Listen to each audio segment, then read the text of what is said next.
Joan Laporta vient de traiter Florentino Pérez de malade mental en conférence de presse. Je répète, le président du Barça a dit que Florentino est obsessionnel, qu'il invente des complots parce qu'il a peur du retour du Barça. Et ce n'est que le début. Attachez vos ceintures, cette revue de presse va tout casser. Go! Yo la famille, c'est votre revue de presse quotidienne. On est parti pour 10 minutes de feu pur. France, Espagne, Angleterre, Italie, tout y passe et ça tape très fort aujourd'hui. Let's go! On commence direct par le PSG et attention les amis, Luis Enrique est en mode Terminator. L'équipe balance la bombe. 2 ans après son arrivée, champion d'Europe, il est toujours à 200%. Un proche du camp des loges, il n'a rien lâché. Il veut le back-to-back. Il pense qu'il n'a même pas sorti 80% du potentiel de l'équipe. Franchement, c'est terrifiant. Mais avant de rêver de doubler, il y a Monaco ce soir à 18h. 11 buts en 3 matchs pour Paris, mais Louis II reste un piège. Et petite info croustillante, Paul Pogba ne sera pas titulaire. Piano, il revient doucement, mais dans le vestiaire monégasque, on veut déjà qu'il prenne le brassard. Lui, il dit non.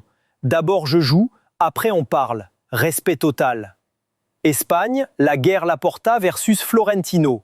Et maintenant, accrochez-vous bien, on passe en Espagne. Joan Laporta a pété un câble hier. Écoutez ça. Il traite Florentino Pérez de barcelonite obsessionnel. Il dit que le président du Real est malade, qu'il invente l'affaire Negreira pour cacher la panique parce que le Barça revient au sommet.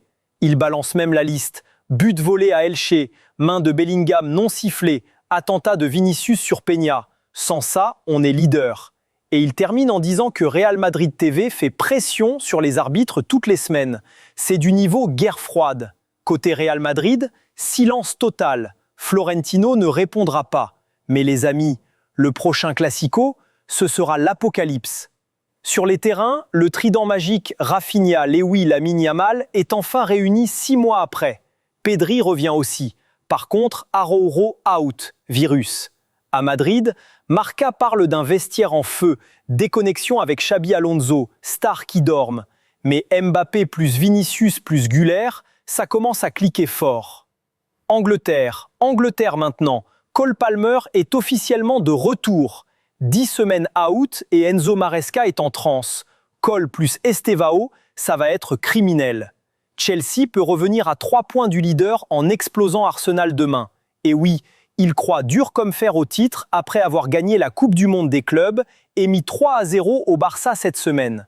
À City, on prépare déjà 2026, 115 millions d'euros prêts pour Elliot Anderson.